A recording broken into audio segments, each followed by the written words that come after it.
Well, g'day, it's Ken Colson here from Creation Unfolding. I just want to welcome everybody. And today I'm really excited to be talking about an International Conference of Creation paper, ICC paper that was published just recently, and it was actually presented back in July in 2023. And I've got the authors of that paper here with me now. And I'm going to let those guys just sort of introduce themselves. So we've got Paul Garner, and we have got Micah Beachy and Benjamin Kinard. I hope I pronounced those names correctly. So look, guys, really thankful that you guys could be on. I'm excited to talk about this paper. So why don't we just kick it off by you guys introducing yourselves. So maybe Paul, you can start, and then maybe Micah and Benjamin, and just let us know briefly who you are, where you live, and what you're doing academically. Then we'll kick it off and we'll talk about this paper. Sure. Well, it's great to be with you, Ken. I'm glad we can all get together in our different time zones to do this. Yes, we're on 3 different continents. It's amazing. That's right, I know, and we're all on the same day. It is. It's Wednesday. How does that ever happen on 3 different continents? Yeah, that's great. So I'm a researcher and lecturer with Biblical Creation Trust, based in the UK. I'm a geoscientist. My postgraduate research was in geoscience with a specialism in paleobiology. People may know me as one of the co-hosts of the Let's Talk Creation podcast that I do every fortnight with Dr. Todd Wood. I'm also the author of a couple of books, The New Creationism and Fossils and the Flood, which people may have come across. So that's me. Great. Yeah, I'm a junior geology student here at Cedarville. I'm from Indiana. So I have a lot of geological interests, still probing what's the most interesting to me, but there's a lot of really neat things to explore. Okay, great. I'm Benjamin Kinard, and I'm a junior computer engineering major at Cedarville University. I'm originally from Baltimore, Maryland. And I don't know a lot about geology. I've picked up a good bit from doing this project, but my main role was to work on the data analysis and figure out how to wrangle such a large database. Yeah, I mean, that's kind of one thing that I was pretty impressed with as I looked through the paper, is we're talking about thousands and thousands of records that you guys have looked through. I think this is a really just a superb project that you guys have set yourselves to, and with some really interesting observations. So I'm kind of excited for you guys to tell us a little bit about it. So again, you guys presented this paper at ICC in 2023, and it was only recently, actually the paper only just recently came out, I think the last month too, since it's been out. So why don't you guys tell us a little bit about, first of all, no, before we do that, Paul, he's going to tell us a little bit, give us an introduction into isotope dating and why this is important for us as creationists. Yeah, so radioisotope dating, it's a topic that gets complex really quickly. So I want to try and sort of keep this, fairly simple as we can. So basically, radioisotope dating uses the decay of naturally occurring radioactive isotopes as a kind of geological clock to provide ages for the Earth's rocks and minerals. And we don't really need to get into all of the technical details about exactly how it works. But basically, when we apply these radioisotope methods to the Earth's rocks and minerals, we typically get ages in the range of, say, hundreds of thousands to even billions of years. And obviously, this is a significant challenge to the young age creationist perspective, because the Bible indicates that the Earth and its rocks are relatively young, that they're only on the order of a few thousand years old. Mm-hmm. And radioisotope dating is it's very important because it essentially gives the kind of chronological framework that geologists use to date events in Earth history. So, it's really, really important.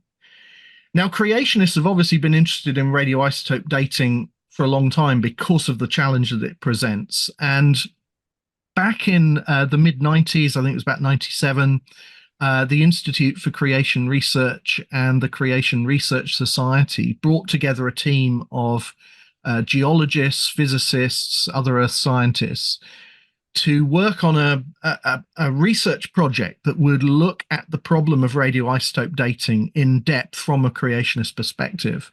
That was called the RATE project. RATE is one of those acronyms. It stands for Radioisotopes and the Age of the Earth. And basically what they did a number of different research projects. It was published in a couple of highly technical books. I mean, if you're up to reading the technical volumes, this was the first one that came out in 2000, Radioisotopes and the Age of the Earth. And then there was a volume 2 where they reported all of their results. This was in 2005. But there is actually a popular book as well by Dr. Don DeYoung called Thousands, Not Billions. And that's probably the one that most people will sort of want to get hold of and read. And that will tell you more about what the RATE group did. But one of the projects that they did was they collected samples from a number of different rock units, about 10 different rock units, most from North America, but there were some also from Australia and New Zealand. And they dated these rock units using radioisotope dating, but instead of just using one or maybe a couple of radioisotope techniques, they used four different techniques. They used potassium argon, rubidium strontium, samarium neodymium, and then I think it was lead or uranium lead. So 4 different methods. And what they found, which was really interesting, was that those different methods would give different ages for the same rock samples. And obviously that's significant, because if radioisotope dating is giving us accurate ages for these rocks, you would expect the ages to be broadly similar on the same rock samples, but they were sometimes different even by hundreds of millions of years.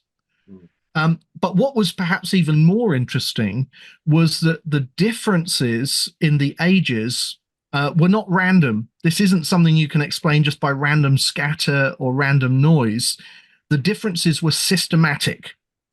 And what I mean by that is that certain radioisotope methods consistently gave older ages than other methods. So I think there was a kind of pecking order of dates. So samarium neodymium, I think, gave the oldest ages, then uranium lead, then rubidium strontium, then potassium argon. So there was this sort of pecking order of ages. And that's really interesting, because as a scientist, when you see a systematic pattern, a systematic trend, it kind of calls out for explanation. It's, as I say, it's not just random noise or error.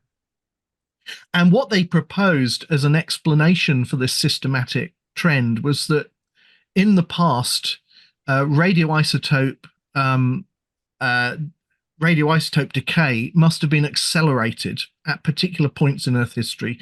They proposed that during Creation Week and during the Flood, there were these episodes of accelerated decay, and they were able to propose an explanation for the systematic trends that they saw in terms of this hypothesis of accelerated nuclear decay.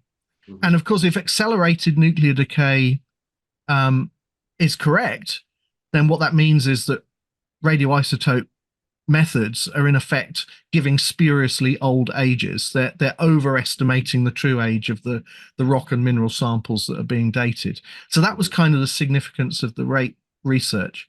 It was a pretty bold hypothesis, because typically people think of radioisotope decay rates as being sort of constants. We've done experiments in the lab where we try to affect radioactive decay rates by the application of extremes of heat or pressure or electrical or magnetic fields, and typically you can't actually change those decay rates by more than a few percent at most. So it's a pretty provocative sort of idea that these decay rates may have changed by orders of magnitude, up to 1 million times faster, perhaps at times in the Earth's past. But they presented some evidence, including these systematic trends they were finding, and some other lines of evidence too, that seem to support this idea.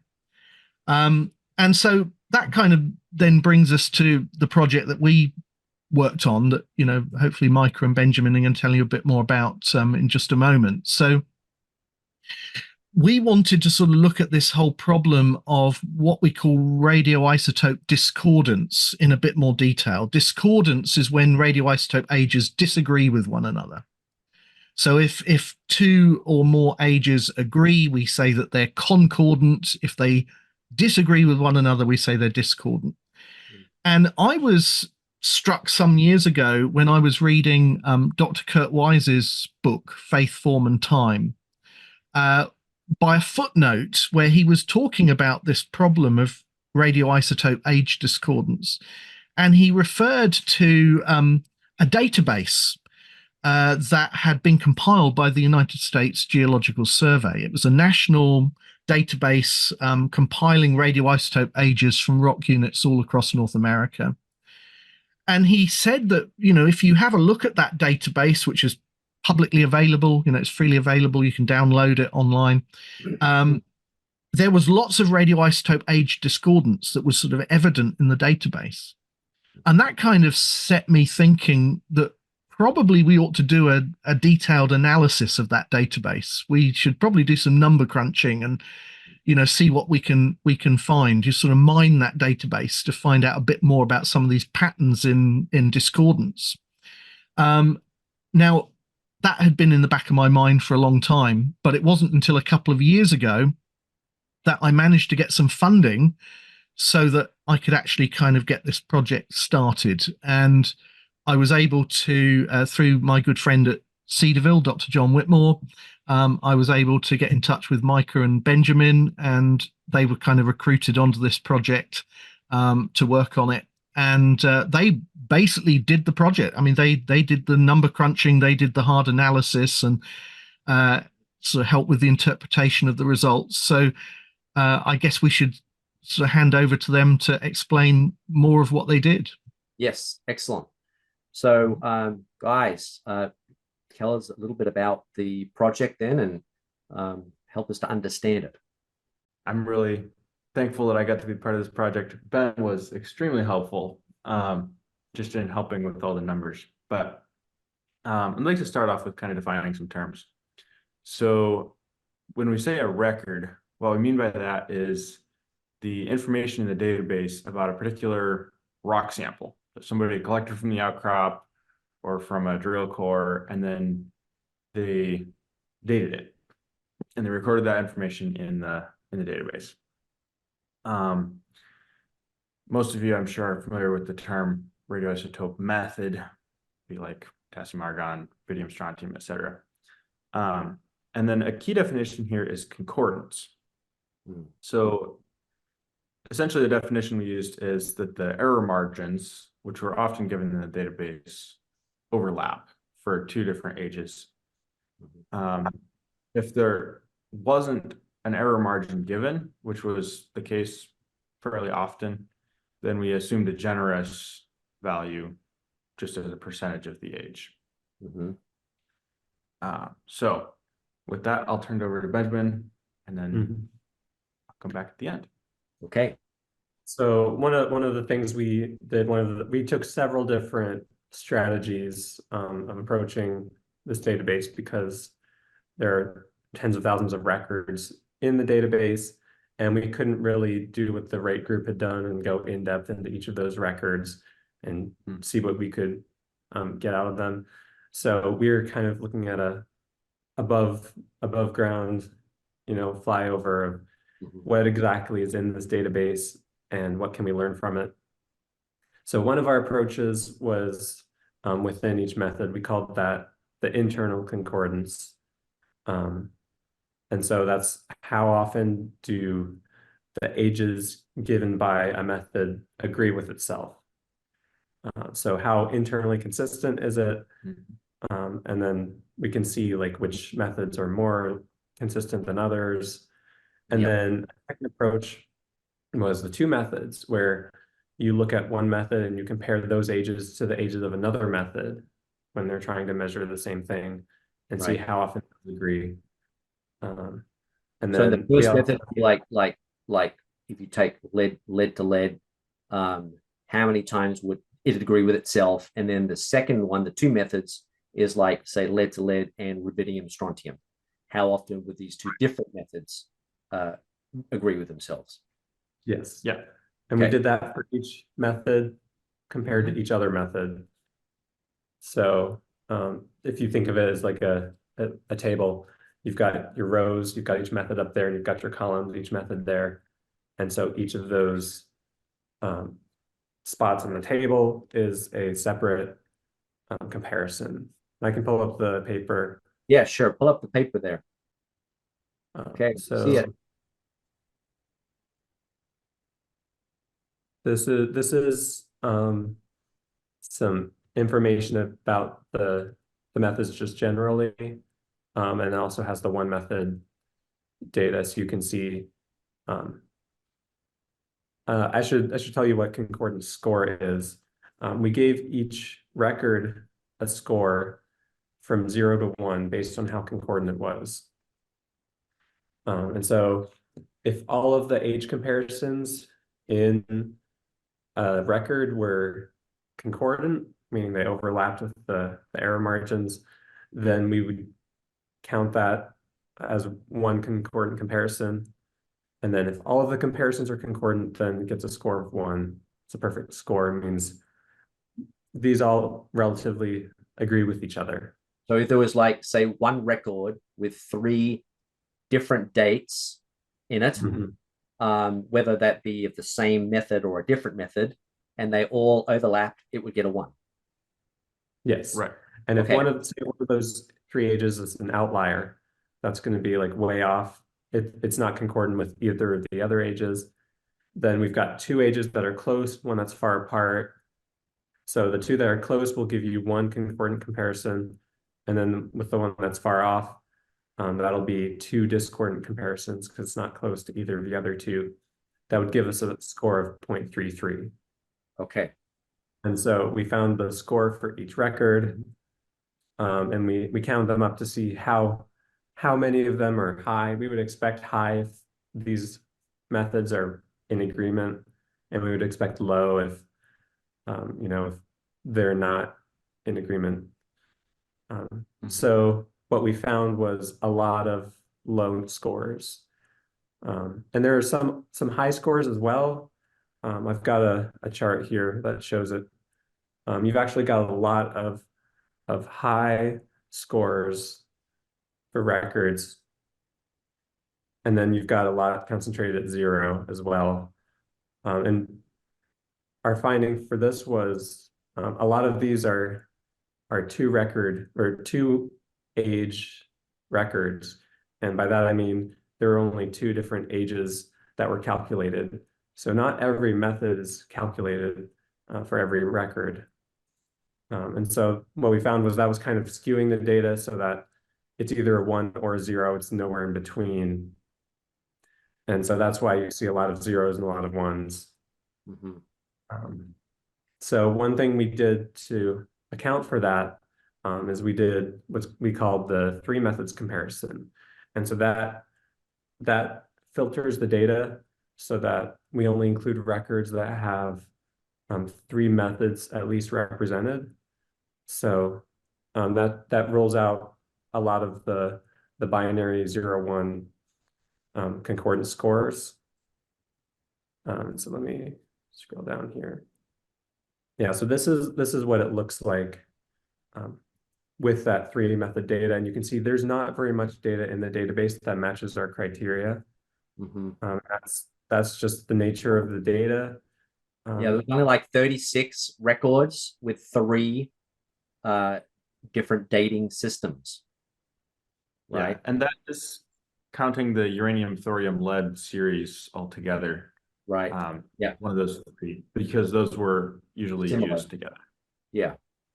So there is a caveat there is a caveat here, Ken, in that there were only 34 records that had ages determined using 3 or more radioisotope methods, but some rock units are represented by more than 1 record in the database.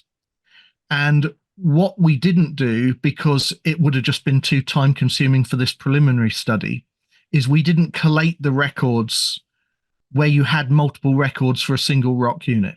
That would, if we did that, that would actually increase the number of age determinations on particular rock units. Right. And I think that's something we'd like to do, in future work, to increase the number of multiple comparisons that we can make. But for the purposes of just this kind of rough and ready sort of preliminary study, we just decided to treat each record as a separate rock unit. I think this is a good start because, like you said, it's just preliminary. And there are no like standout data that's absolutely compelling. It's really interesting and has some great potentials for young earth creationists to investigate. So I think definitely in the future, and I don't know whether Micah and Benjamin are going to be involved, but seeing things like that happen will be really interesting.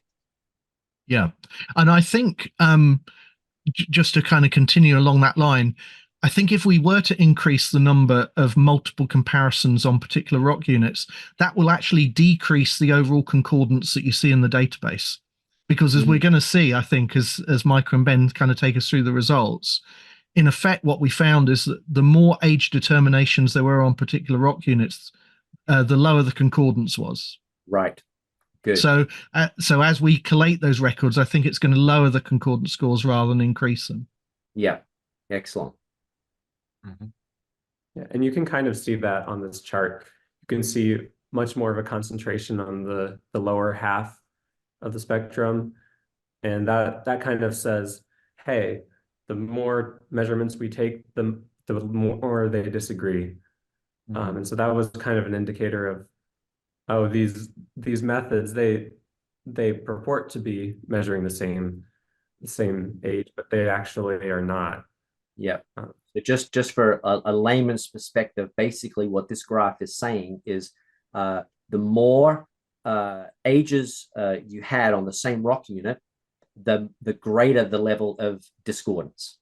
So that the ages, the more you had, the more ages didn't agree. Yeah, that's correct. Yeah, which is significant. I think that's really interesting. Yeah, it very much is. One thing that we'd like to do in the future is to modify our concordance metric a little bit, expand it, and allow it to take into consideration when multiple ages disagree, but maybe by different amounts. Right. So I think this method basically close, but not quite overlapping. Right. This is still kind of totally discordant. I noticed that as I'm looking at it, it's either concordant or it's not. So if the error bars didn't overlap, it was not concordant, but maybe it might overlap just a little bit, in which case it's really still not really concordant, but you put it in as concordant, which so I think what you're saying is a great idea, to have it like a graded scale of that concordance discordance. Yeah, that's right. That's one of the things we mentioned in the kind of future work section of the paper, that this is very binary. These results, they're either concordant or they're discordant, as you say, but there are ways that we could measure the degrees of concordance and discordance, which I think would be really interesting, give another dimension to what we're doing. Yeah. Yes. Yeah, and we can illustrate that, I think, with one of these plots we made. I guess it would be these here. So here you can see, I'll take the one on the right here, record number 559. In this chart, you can see how we plotted the ages for one record. This is one of the ones that was in the 3 methods comparison. So we've got multiple methods represented here, and you can see how they would overlap if you draw a horizontal line across the chart. If it's within that range for each of them, then that's concordance. And so obviously we're looking for total concordance, where all of them com completely overlap at least some point that we Right. could draw a line and say, okay, this means they're all concordant. Yeah. So And in you can this see that chart, for example, you've got like the rubidium strontium there. That there's two of those, which would indicate two different ages in that two particular ages here. right? Yes. Yep. And then And we've then got next one, the one thorium thorium lead 232 lead one. 208. Yeah. Yep, and so All on. of these, I guess, this would be concordant, right? This particular example. This is relatively concordant. Right. You can see the score down here is 0.75. Yeah. And a big part of that is this potassium argon age, which is significantly lower than the others. But for the most part, these tend to agree. And this was one of the higher concordance scores we saw in the database that had, more than 2 age calculations. Right. And we did this for each of the 3 methods, data points, so all 34. And you show us a discordant example. Well, here's one on the other side. This is discordant. You can see there's this fission track all the way down here. It's not close to anything up top. And you can see, rubidium strontium hanging out up here near lead, and then you've got these other uranium, thorium, lead methods kind of in the middle. One thing that's interesting here is that if you look at the thorium 232, lead 208 data points here, they're all very close to each other, even though they're far apart from the other methods. So what this shows is the internal consistency compared to the external consistency. And they're much more likely to have the same age if they are if both ages are using the same method. Right. Yeah. So you've got like, as you say there, you've got that one, is it thorium lead there. So there's 2 dates there and they're nice and close together. Yet that method is discordant with other methods. Yeah. Interesting. Yeah. One other thing to notice on this graph is that each of those uranium, thorium, lead methods has, I believe, 4 different ages for it. So some of those especially plot almost on top of each other. Right. Really interesting. But they're still discordant with the other methods like we talked about. Yep. All right. Yeah. All right. Can show this as well. Let me just resize it a bit. Okay, so this is the data from the 2 methods comparison. And we created these helpful little pie charts to show how often 2 methods are concordant with one another. Just reading the key up here, there's a black section where 2 methods gave the exact same age.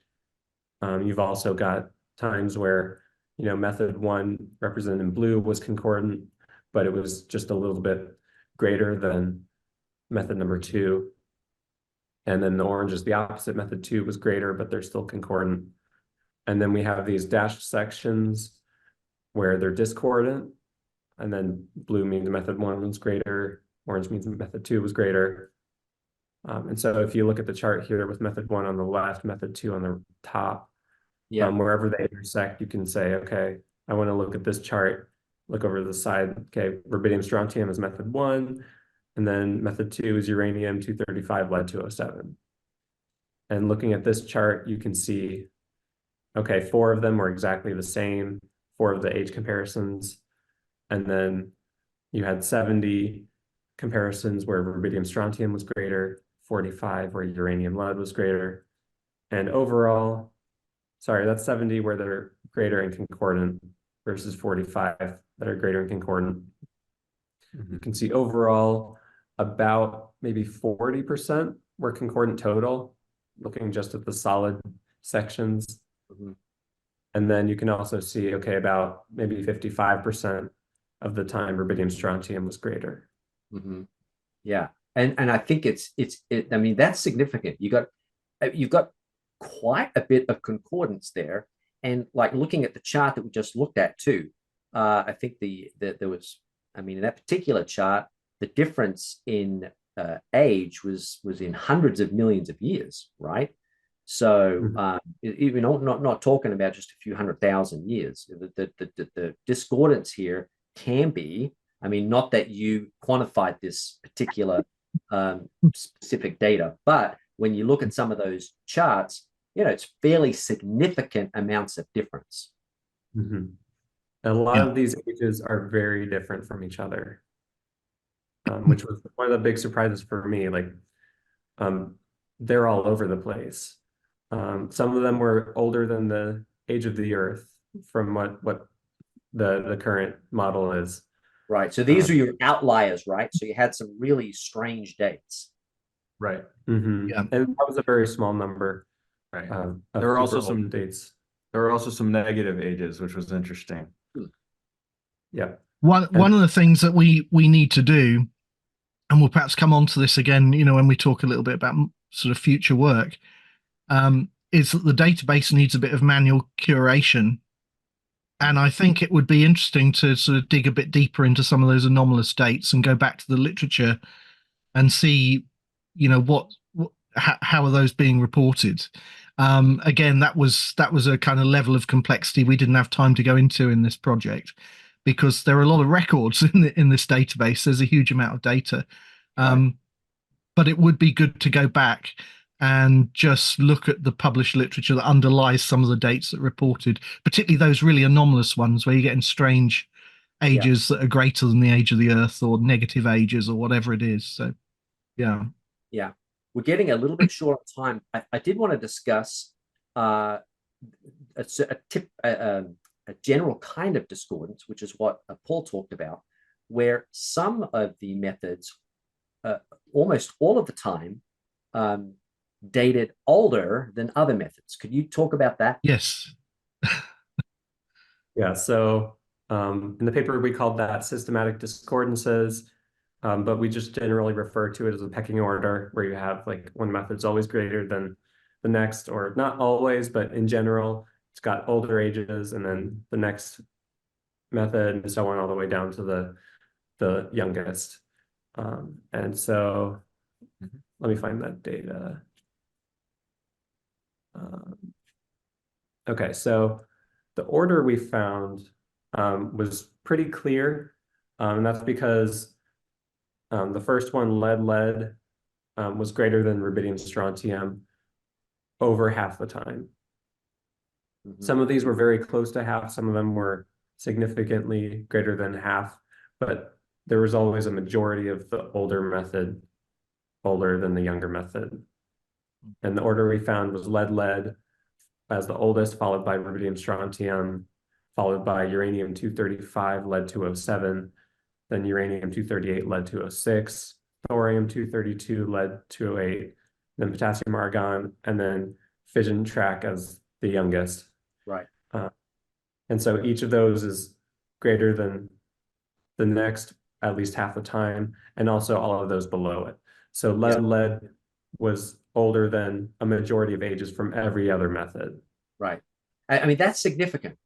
I mean, just so that the audience can understand what they're talking about here. They're saying that you date the same rock with different methods, but for whatever reason, the lead method, a lot of the time, a significant majority of the time, was always dating older than another method. And it wasn't just with two methods, it was all the methods had this interesting pattern in them, where certain methods tended to date younger and other methods tended to date older. Is that accurate? Right. Yeah. Yes. Yeah, that's right. I was just going to say it's a pattern that obviously to some extent replicates what the rate group found. There were some differences in the pattern that we found. We didn't have any samarium neodymium dates really in our, that there were very few, I think, in the database. So we couldn't see when samarium neodymium fell. But broadly speaking, there's a kind of similar pecking order. And that is really intriguing. Now, you could say it's not surprising that the fission track dates come out as the youngest, because fission tracks, if you know anything about fission tracks, they can easily be erased, and so they tend to give younger ages, because if you heat the rocks up, then the fission tracks can be thermally erased. So they tend to give younger ages. But nevertheless, even looking at the other methods, there's this sort of pecking order, which is similar to what the rate group found. So again, you know, it sort of calls for an explanation. Why is there a systematic pattern to the dates? Yeah. So for those who might, I mean, obviously there's critical viewers, and they say, you know, fission dating. I mean, you know what I mean? I mean, that's not accurate. I mean, and I'd be like, yeah, and I think we'd all agree. And we could pull that, from this study, and it wouldn't make any difference. So just make that clear, that we could pull the fission track dating from the study, and it still wouldn't make any difference. And I believe fission track had the fewest ages of any of the methods that we included in the study. We ignored samarium neodymium because it had only like 30 some ages total, but fission track was the next lowest. Right. Yeah, and so that would not significantly impact the results whatsoever. Yep. So I think from our study, there's kind of a couple of big takeaways. One is that discordance is quite common.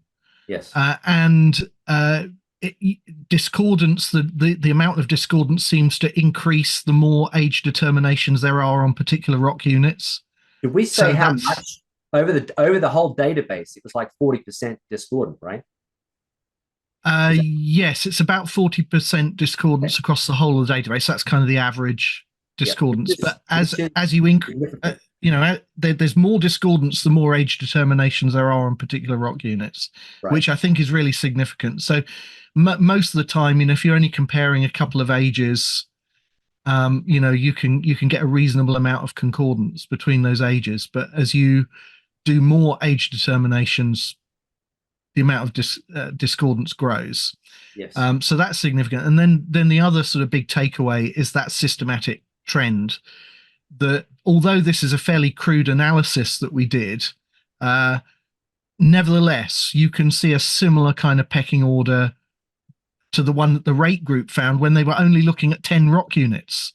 You know, we're now looking at a much bigger database, and it looks as if you can sort of see the same kind of systematic trend in you know, in this much bigger database. So those are two really important sort of takeaways, I think, from this. Yep, I'd agree. I think they were the big takeaways. I think, can we go back to that chart that we just looked at with the different dating methods on it? Yeah, that one at the top. It was at the top. I think it was that one. Yeah. So one of the reasons that the rate group gave for the you know, for the methods that would give the older dates had to do with the weight, right, atomic weight of the radioisotopes. Now, I think looking at this data, generally that tends to be true, but not all the time, right? Because the strontium method sort of doesn't fit that. Am I right? When I was looking at the data, I was like, all the others did seem to fit. I think there was a little bit of, I think uranium-238 tended, that one tended to flip with uranium-235, but they're so close, I don't really see that being significant. But the rubidium-strontium method is significantly different, and yet it didn't fit the pattern. What do you think about that? Yeah, again, we weren't quite sure what to make about that. I think it requires more work on the database because, as I say, this was a very preliminary study. And one of the things that we found about the database as we worked on it is that the database itself is quite messy. We found that some data had been entered in the wrong columns in the database, and so it kind of got missed in our analysis. We found there were definitely errors, data entry errors on some records. So, for example, you'd end up having the same date given for what was supposedly completely different age determinations, and it was just a data entry issue, I think. Right. We also found that there were inconsistencies in how data had been reported. So I think what we need to do is we need to do a very thorough manual curation of the database. Now that's a huge amount of work because it's such an enormous database. Right. But I think in order to sort of confirm our results and refine our results further, that really does need to be done. Yeah. And it may be that when we iron out some of the inconsistencies in the database, maybe things look slightly different. I don't know. Yeah. So I don't quite know at the moment what to make of the fact that we found a similar trend, but it wasn't exactly the same as the trend that the rate group found. But I think, that there's great scope for sort of mining the data in more detail than we've done to try and sort of explore some of those questions a bit more. There were lots of other things that we didn't really do. I mean, maybe Micah can sort of tell you about some of those. There are things that we've left for future work. Yeah, there's a lot. Yeah. There is a lot of stuff here. I mean, wow, there's a whole bunch of research areas here. So, hey, if there's anybody out there, you've got millions of dollars, and you really want to contribute to creation research, then let me know and I'll get hold of the guys here and you can give them some money and get them to work, right? We don't get funding from the government, do we? We don't, no. Yeah. That's right. So Micah, I don't know if you just want to, if you've got time just to say a word or two about some of the things we would like to do, on the database. Yeah. So going back to what Paul said just a little bit, and the thing that Ken brought up with the rubidium strontium, I also thought that was really interesting because rubidium strontium agreed most often with potassium argon, even though it plotted older than 3 of the uranium lead series ages more than half the time. It agreed most often with potassium argon. So I'm not sure what's up there, but there's interesting questions to look into. Yes. But one of the most important pieces to recognize with this paper is that it's very preliminary. So Paul's mentioned that several times. It's just a big database and there's a lot of work to do. Yeah. So there is a new version that came out while we were working on the project.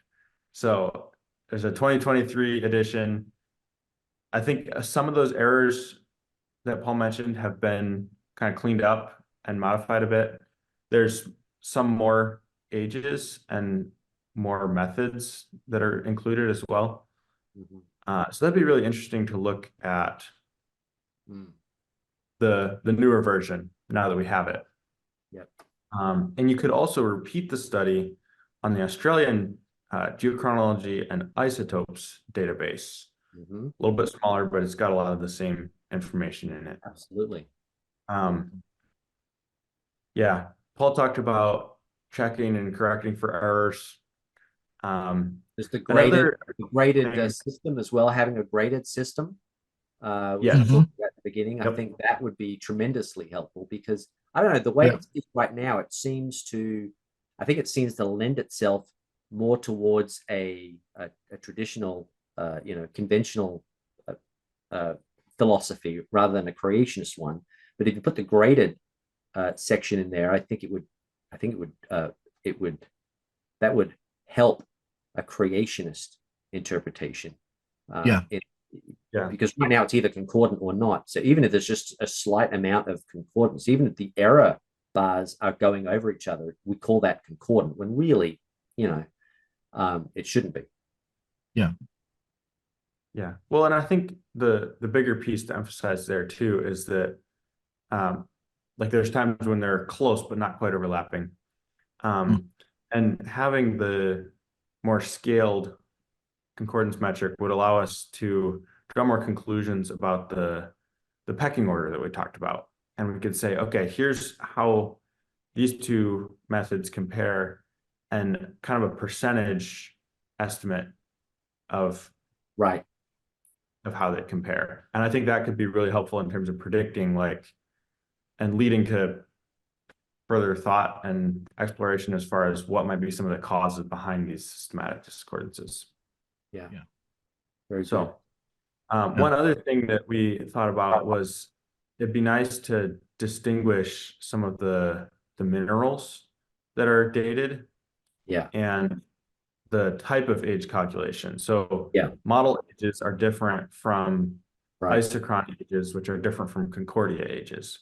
Yes. And conventionally, those are not usually considered to be like that there's should be equivalent.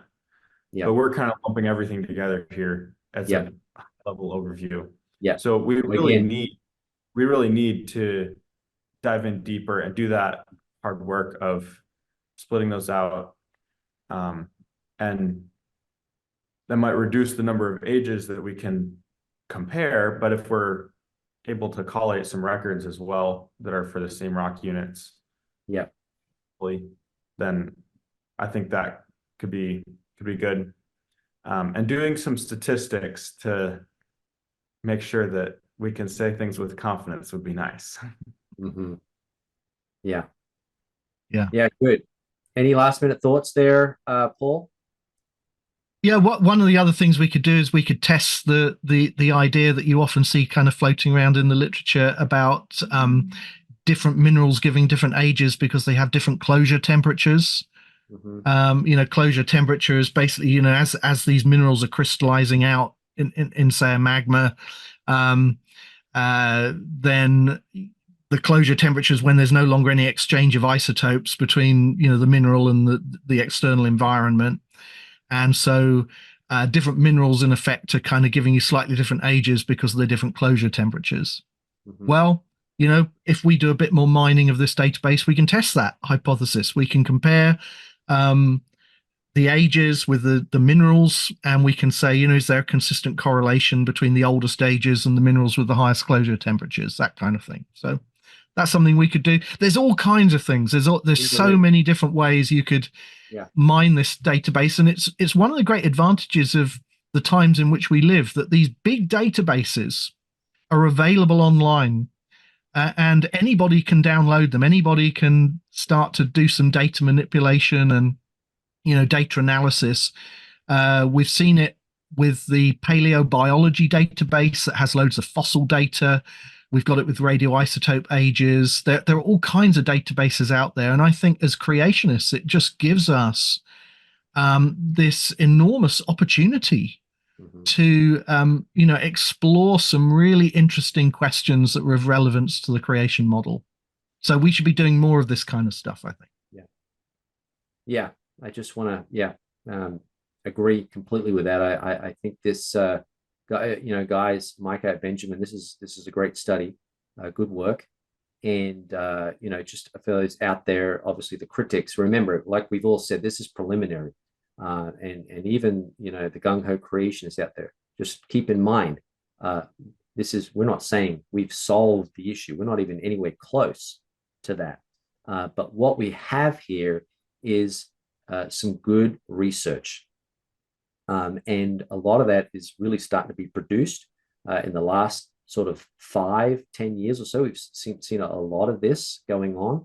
This year's ICC was a lot of good papers on a lot of different research projects. So I'm hopeful that we're going to see some good stuff in the next few years. So, all right, is there anything else you guys want to add before I close this out here? Maybe you could you X out of that screen and put us all back up there, please? Beautiful. So yeah, is there anything else you guys want to add at all before we close this up here? I just want to thank Micah and Benjamin for all of the work that they did on this project, because they did all the hard work. They did the analysis, they did all the number crunching, they did a fantastic job. And, if there are other students out there that want to get involved in this kind of work, this kind of project, there are things for you to do. So contact Ken, contact me, if you're interested. And I certainly need, if we're going to do further work on this database, we need more students to get involved because there's so much to do. So, so kudos to these guys for all the work that they did. Amen. And you don't even need to be a scientist. Like, I'm an engineer. I still found my role. Exactly. Good point. Good point, Yeah, Benjamin. and I couldn't have done it without Benjamin. So Yeah. We need mechanical engineers, right? I mean, good job. All right. Well, I'm going to close this out here. So, Paul, Benjamin, and Micah, I just want to thank you guys for coming on. Excellent presentation, excellent paper. Really enjoyed reading it today. And I think the overview you've given has been tremendous tonight. Don't forget, you can see Paul and Todd, Let's Talk Creation. So go to their podcast as well. And I'm sure we'll hear more from Benjamin and Micah in the future. So that's all from me. Ken Colson here at Creation Unfolding. Don't forget, pound that like button if you thought that this video was in any way encouraging, if it helped you at all. Go ahead and subscribe and ring the bell for easier access to more videos. There is a link in the description. PayPal, if you want to give, that'd be great too. As always, I appreciate prayer, and we'll see you next time. Thank you and goodbye.